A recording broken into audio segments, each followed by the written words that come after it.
राजस्थान में प्राइवेट जो bus operators हैं वो आज हड़ताल पे, उनका दूसरा दिन है। लगभग 35,000 बसें हैं स्लीपर जो राजस्थान के अंदर चल रही हैं और लगभग 1.5 लाख के आसपास यात्री रोज जयपुर से बाहर और बाहर का यात्री जयपुर आता है। आप देख सकते हैं पूरी तरीके से ये दुकानें जो हैं ये बंद हैं, इनके ऑफिसेज जो हैं वो पूरे बंद हैं और इन्होंने एक अपनी वैकल्पिक व्यवस्था बना ली है टेंट की, और उस टेंट की व्यवस्था के अंदर ये सारे लोग इकट्ठे होकर यहाँ पे अपना धरना प्रदर्शन कर रहे हैं। इनकी क्या मांगे हैं, राज्य सरकार से इनकी क्या विषय हैं, उस पर बात करेंगे। पर आपको बता दें कि राजस्थान के अंदर इस वक्त दो बड़े काम जो है वो हो रहे हैं। एक तो खाटू श्याम जी का मेला चल रहा है और दूसरा प्रधानमंत्री नरेंद्र मोदी 28 तारीख को अजमेर पहुंच रहे हैं, जिसके अंदर भी इनकी एक महत्वपूर्ण भूमिका रहती है। साहब क्या मांगे हैं, क्या है विषय? मैं समुद्र Singh Rathore Bikaner bus operator association से यहाँ जयपुर ऑल राजस्थान बस एसोसिएशन के साथ जो है वो मिल करके, और हम पूरे राजस्थान में हड़ताल पे हैं। हमारे विषय देखो, हम वैसे पिछले कई दिनों से बताते आ रहे हैं। आपके चैनल के माध्यम से मैं और थोड़ा आपको निवेदन करना चाहता हूँ, और आपका धन्यवाद है कि आप हमारी बातें जो है वो जनता तक पहुँचाते हैं। और आम जन से भी ये जो हमने जो अनिश्चितकालीन चक्का जाम हड़ताल की हुई है, आम जन से भी हम क्षमा चाहते हैं कि उनको इस वजह से काफ़ी असुविधाएं हो रही है। अभी परीक्षाओं का समय चल रहा है, होली का त्यौहार भी आ रहा है, तो लोगों का आवागमन जो है वो थोड़ा सा दुर्गम हुआ है। लोगों को तरह तरह की परेशानियां झेलनी पड़ रही है। उसके लिए हम हमारे स्तर से राजस्थान बस एसोसिएशन की तरफ से हम खेद प्रकट करते हैं, लेकिन इस सब के लिए जो उत्तरदायी है वो आज राज्य सरकार और राज्य सरकार में बैठे उच्चाधिकारियों की हठ धर्मिता ही इस सारी परेशानी का कारण है। इसलिए हम मजबूर होकर के, और राज्य सरकार को हमने पहले से ही बता दिया था कि यदि आप हमारी मांगों पे कोई सकारात्मक निर्णय नहीं करते हैं तो हम 23 तारीख से अनिश्चित काल के लिए हड़ताल पे चले जाएंगे। क्या मांगे हैं साहब आप? हमारी मांगों में जो प्रमुख मांगे हैं वो ये है कि इन उच्चाधिकारियों ने बिना किसी लिखित आदेश के जो है वो हमारे स्टेज कैरिज बसों के कैरियर हटवा दिए। जिन्होंने नहीं हटाए उन पे जोर जबरदस्ती से तरह तरह के बड़े बड़े जुर्माने किए जाते हैं। दूसरा, हमारी जो आपके जो लोक परिवहन की बसें हैं उनको उन्होंने इस तरह से प्रताड़ित कर रखा है कि इनकी अवधि पहले 8 वर्ष थी, उसके बाद में बीच में कांग्रेस सरकार के समय 9 वर्ष की। अब आज आप विडंबना देखिए कि एक ऑल इंडिया परमिट की जो अवधि है वो तो केंद्र सरकार ने 15 वर्ष कर दी है, और ये जो वो हमारी बस को जो है वो 8 साल बाद ही कहते हैं कि आप बदलो। तो आप बताइए, हमारे लाखों करोड़ों रुपए इसमें लगा हुआ होता है। हम रोज परिवहन तो आपकी वो बस हो गई जो आप राजस्थान गवर्नमेंट के संग टाई अप में चलाते हैं। हम सभी बसों नहीं, कोई टाई अप में, लोक परिवहन टाई अप में नहीं चलती है। लोक परिवहन एक स्टेज कैरिज का ही दूसरा जो है वो बसें हैं जिनको उसमें परमिट दे देती है स्टेट। राष्ट्रीयकृत मार्गों पे रोडवेज के बराबर जो है वो परमिट दिए हुए हैं, इसलिए उनका नाम लोक परिवहन बसें रखा है। एक तो आपका विषय हो गया कि जो लोक परमिट है वो 9 साल से बढ़ाया जाए। दूसरा आपका विषय हो गया जो कैरेज है वो लगाया जाए। देखिए, उनका जो कर है, उनका जो टैक्स है वो रोडवेज से डेढ़ा लिया जाता है। रोडवेज का टैक्स जो अधिकतम एक गाड़ी का 25,000 रुपये, और लोक परिवहन का टैक्स है वो 35 और 38,000 40,000 रुपये लिया जाता है, जो कि एक बड़ी विसंगति है। हमारे साथ ये भेदभाव और अन्याय है।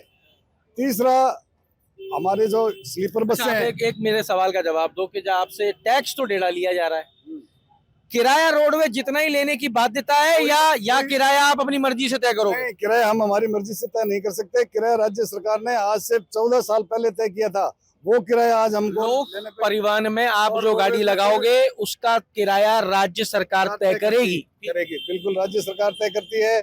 और राज्य सरकार ने भी 14 वर्षों में, आप स्वयं जानते हैं कि कितनी महंगाई और कितने डीजल पेट्रोल और ये सारी टायर ऑयल सब कुछ महंगा हो चुका है, लेकिन हम किराया वही लेने पे मजबूर हैं। ऐसी स्थिति में हम आज जो व्यवसाय कर रहे हैं, ऐसे ही हमारे जो स्लीपर कोच बसें हैं उनके ऊपर, और हमारी जो दूसरी स्टेज कैरिज बसें हैं उनके ऊपर एक नया नियम 1 सितंबर 2025 से लागू हुआ था कि बॉडी के कंस्ट्रक्शन के विषय में है। वो एक टेक्निकल वो है। आज ये जो अधिकारीगण है उस नए नियम की आड़ में पुरानी गाड़ियों को भी परेशान कर रहे हैं, और उन पे अन्यायिक जुर्माना लगा रहे हैं। नियम क्या नियम क्या तय हुआ सर? आसान शब्दों में अपन बात करेंगे, आम आदमी समझ पाएगा। नियम ये तय हुआ कि 1 सितंबर 2025 के बाद की जो गाड़ी है, जो उसके बाद गाड़ी बनेगी, उस पे ये नया नियम लागू होगा। लेकिन आपकी कहना यह है कि जो उससे पहले की गाड़ियां हैं पुराने नियम की, उनको भी नए में लाने के लिए परेशान किया जा रहा है। उनको थोपा जा रहा है, जबरदस्त जबरन थोपा जा रहा है, जो कि संभव नहीं है। क्योंकि जो 1 सितंबर 25 से नियम लागू हुए, उसमें कुछ तकनीकी चीजें ऐसी हैं जो कि उन पुरानी वाहन जो बनी हुई है उनमें वो संभव ही नहीं है, वो संभव ही नहीं है। पहले पिछले साल हमने ये भी देखा था, प्राइवेट ही बसें थी, स्लीपर कोच बसें थी, आग लगी, जनहानि हुई। उसके बाद में नियमों की कड़ाई की बात की गई, नियम कड़े कर दिए गए। अगर नियम कड़े किए गए हैं तो वहां दिक्कत क्या है? हमें किसी प्रकार की कोई दिक्कत नहीं है, हम कानून और विधि सम्मत काम करने के लिए तैयार हैं। बशर्ते या तो हमें समय दिया जाए, कुछ तकनीकी पहलू हैं जो करना संभव है वो हम करने के लिए तैयार है सभी बस ऑपरेटर। कुछ तकनीकी पहलू हैं जो संभव नहीं है, हम उनके लिए या तो समय चाहते हैं या उनमें रिलैक्सेशन चाहते हैं। नई बसों के अंदर वो संभव है क्योंकि बनाई जा रही है। पुरानी के अंदर सरकार कह रही है कि आप करो, लेकिन वो कितना % संभव है और कितना संभव नहीं है? सरकार ने प्रमुख मांगे में हमारी 5 मांगे मानी थी। उसी समय भी पीछे जो इमरजेंसी एग्जिट होना चाहिए वो हमने कर दिया, फायर एक्सटिंग्विशर होना चाहिए वो हमने कर दिया, कैरियर हटाने की बात हुई वो भी हमने हटा दिया, कैरियर जो छत पे लगता है वो भी हमने हटा दिया कि भाई उससे भी अगर दुर्घटनाएं होती है तो वो भी हमने हटा दिया। जो तकनीकी चीजें संभव थी वो हम कर चुके हैं। अंदर हैमर लगाने की बात हुई, हमने हैमर लगा दिए। इसलिए वो तोड़ने के लिए जो अगर दुर्घटना के समय कोई बाहर निकलना चाहे तो हैमर से कांच फोड़ के निकल सकता है। ऊपर 2 हैच होने चाहिए वो भी हमने कर दिए। जो संभव था वो हमने किया, लेकिन उसके बावजूद परेशान किया जा रहा है, लाखों रुपए के चालान किए जा रहे हैं, आधी रात को गाड़ियां सीज की जा रही। वर्तमान में 250 गाड़ियां आपने सब कुछ कर दिया सर, तो परेशान क्यों किया जा रहा है? यही हम समझना चाह रहे हैं कि भाई ऐसे कौन से अधिकारी हैं, या तो हमारे साथ बैठे सकारात्मक वार्ता करे, जो चीजें संभव हम करने के लिए तैयार है। हम नहीं चाहते जनता परेशान हो, लेकिन सरकार की हठधर्मिता है, वो जबरदस्ती चीजें थोप रही है। कानून पुराने समय से लागू नहीं किए जा सकते, आज का कानून आज से लागू होगा। ये हम उनके समझ वार्ता के लिए और क्या मांगे आप? और मांगे ये सब, जो हमारी आरसीआं निलंबित कर दी गई हैं उनको बहाल किया जाए। कारण आरसीआं जो छोटी मोटी त्रुटियों के कारण रद्द कर दी गई हैं बिना कोई वाजिब कारण, हमारे से लाखों रुपए जुर्माने के बावजूद वो गाड़ियां की आरसी सीज कर दी, गाड़ियां सीज कर दी, आरसीआं निलंबित कर दी, फिटनेस निलंबित कर दिए। ये नाजायज चीज है, ये सरासर दादागिरी है परिवहन विभाग की। ये हम चलना नहीं देना चाहते साहब। हम चाहते हैं वो हमारे साथ वार्ता के लिए बैठे, जो हमारी वाजिब मांगे हैं वो माने। वार्ता तो आपकी हुई है, कल भी हुई है, आज भी आपके लोगों की मुलाकात हुई है, तो सरकार और आपके बीच में सामंजस्य नहीं बैठ पा रहा है क्या? सरकार अभी तक गतिरोध को समाप्त करना नहीं चाह रही है। हमारा सरकार से अनुरोध है कि जनता के हित को ध्यान में रखते हुए, जनता की परेशानियों को ध्यान में रखते हुए वापस सकारात्मक वार्ता करे, हमारी बातें जो वाजिब है उन्हें मांगे। सर साहब एक चीज बताओ, आप बार बार एक शब्द का प्रयोग कर रहे हो, जनता का हित, पर लोग ये कहते हैं कि आप व्यापार अपने लिए कर रहे हो, जनता के लिए थोड़ी कर रहे हो। जनता का हित आपके साथ निहित कैसे है? सर हम लोगों की ये बस जो है, ये लोग कहते हैं प्राइवेट, जबकि हम कहते हैं ये पब्लिक बस है। हमने हमारे परिवार के लिए नहीं खरीदी, हमने आम जन के लिए खरीदी है और आम जन के सुविधा के लिए चला रहे हैं। जो भाड़ा सरकार तय करी वही ले रहे हैं, तो ये हमारी प्राइवेट बस कैसे हुई सर? ये पब्लिक बस है। ये आपकी व्याख्या ही गलत है। ये पब्लिक बस है, पब्लिक के लिए ही चला रहे हैं, पब्लिक के लिए हम परमिट ले रहे हैं। हमारे कोई व्यक्तिगत परिवार थोड़ी जा रहा है उसमें, तो ये प्राइवेट कैसे हुई सर? ये पब्लिक बस है और इसको पब्लिक की ही व्याख्या माननी पड़ेगी। और पब्लिक के लिए हम चला रहे हैं, पब्लिक की सुविधा के लिए चला रहे हैं, और जो जनता चाह रही है वो हम सुविधा जनता को दे रहे हैं। रोडवेज से विमुख क्यों हो रही जनता?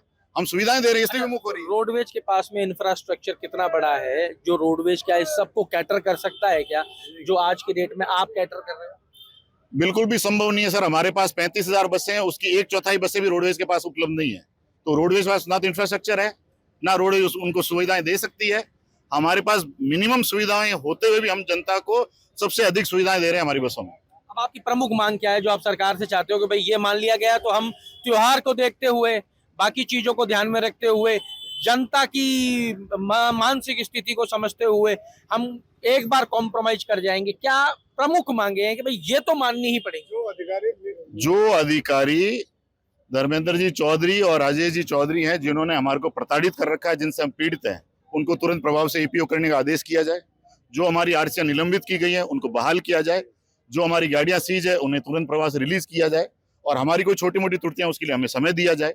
ये हमारी प्रमुख मांगे था। और स्टेज कैरियर के संबंध में जो ऊपर कैरियर जो कि नियमों में है, राजस्थान मोटर व्हीकल एक्ट के नियमों में 5.21 जो नियम कहता है कि माल ढुलाई के लिए आम आदमी अपना वाहन के ऊपर रख के ले जा सकता है, तो वो आदेश वापस किए जाएं, जिससे हम हमारे ऊपर कैरियर लगा सकेंगे बसों के ऊपर। हम स्लीपर के ऊपर की बात नहीं कर रहे, हम स्टेज कैरियर की बात करें। स्टेज कैरियर के ऊपर कैरियर लगाने का स्पष्ट प्रावधान है, स्पष्ट नियम है, फिर भी इन्होंने अपनी दादागिरी करते हुए उनको हटा दिया। सर आप क्या कह रहे थे? यही ये जैसा बताया यही बातें हैं। और एक आधी बात और है, जैसे लोक परिवहन का टैक्स है वो कम किया जाए। लोक परिवहन को जो उनकी जो परमिट की अवधि है उसको 15 वर्ष किया जाए, यही बातें हैं। और स्टेज कैरिज में विशेष तौर से जो है वो जो नए नियम आए हैं, सबसे जो कानूनी बिंदु है वो यही है कि जो नए नियम आए हैं उनको नई तारीख से ही लागू माना जाए। उनकी आड़ में हमारे साथ अन्याय न किया जाए, हमें प्रताड़ित नहीं किया जाए, हमारे ऊपर अनावश्यक जो है जुर्माने आरोपित नहीं किए जाए। लीजिए साहब, ये अध्यक्ष जी भी आ गए। अध्यक्ष जी, कहाँ तक पहुंची वार्ता है? एक बार फिर त्योहार सर पे खड़ा है, लोग परेशान हो रहे हैं। 1.5 लाख यात्री रोज आगे पीछे होता है जयपुर से। 1.5 लाख नहीं, जयपुर से नहीं, पूरे राजस्थान से 13-14 लाख 13-14 लाख लोग 30,000 गाड़ियां हैं। 1.5 लाख तो केवल जयपुर ही गिन रहे हो, पूरे राजस्थान की बात करो। गुजरात में बंद है, MP बंद है, महाराष्ट्र बंद है। जो हमारी यहाँ से गाड़ियां जाती हाँ, थी और वही लौटती थी वो बंद है। उनकी भी गाड़ियां बंद है। उनको यहाँ आते हैं तो परेशान करते हैं लोग, उनकी गाड़ियों को सीज कर देते हैं, उनकी RC सस्पेंड कर देते हैं, वो नहीं आ रहे यहाँ पर। तो वार्ता कहाँ, किस स्थिति में? वार्ता अभी कुछ भी नहीं है, बस अभी बात करते हैं, आश्वासन देंगे, देते ही नहीं है आश्वासन। तो क्या है, बात ही नहीं हो रही। मिले हैं अधिकारी, बुलाएंगे तो करेंगे बात, नहीं तो घेराव करेंगे। आप लोग तो पिछली बार भी एक हड़ताल कर चुके हो, उस टाइम भी सहमति बनी थी, बहुत सारी सहमति बनी थी, वर्बली सहमति बनी थी, लेकिन वर्बली सहमति से काम नहीं चलता ना। अब तो रिटर्न में लेंगे हम। 2 अधिकारियों को जब तक नहीं हटेगा, जब तक हड़ताल खत्म नहीं होगी, जब तक हड़ताल खत्म नहीं होगी, दोनों अधिकारियों को जाना पड़ेगा।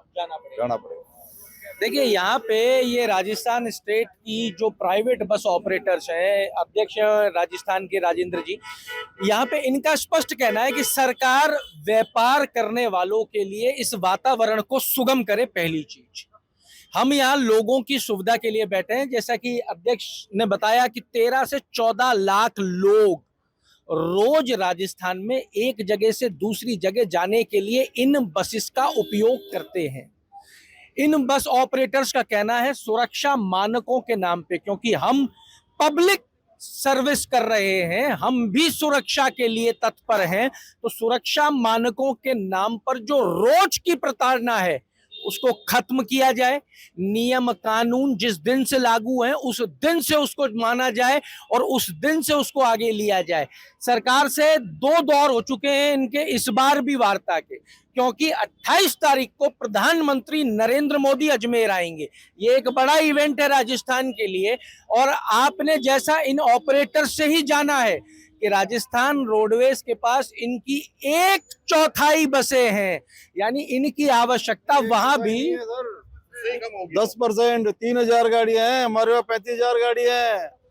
आप ही का आंकड़ा आया था, आप ही के किसी साथी का। लीजिए साहब, 35,000 के मुकाबले 3,000 गाड़ी है, यानी कि प्रधानमंत्री की सभा के लिए भी आपकी सख्त आवश्यकता पड़ने वाली है। और करते हैं, हम हर बार मदद करते हैं। उनको भी ये संदेश देना चाहते हैं कि उनकी जो मोदी जी को भी ये मालूम लगे कि हमारी राजस्थान सरकार जो है वो कितनी जनता के प्रति संवेदनशील है, व्यवसायियों के प्रति वो कितनी संवेदनशील है। ये संदेश हम माननीय प्रधानमंत्री जी को भी देना चाहते हैं। देखिए साहब, तो लेकिन इनका कहना है कि अब समझौता मौखिक नहीं होगा, लिखित में होगा। अब क्योंकि 28 तारीख को अगर ये इनका साथ चाहिए तो लिखित में सरकार को इनके साथ आना होगा। होली का त्योहार है, वो एक बड़ा त्योहार है और इनके बिना लोग अपने घरों तक नहीं पहुंच पाएंगे, ये भी एक सच्चाई है। यात्री परेशान है, यात्री इनको फोन कर रहे हैं, इनका पूरा काम ऑनलाइन है, पर ये परेशान है नियम कानूनों की आड़ में। ये चाहते हैं स्मूथ लाइन हो जाए, हम अपना काम कर रहे हैं, सरकार अपना करे, अगर हम दोषी हैं तो दंड दे, लेकिन दोषी नहीं है तो रोज रोज की प्रताड़ना को खत्म किया जाए।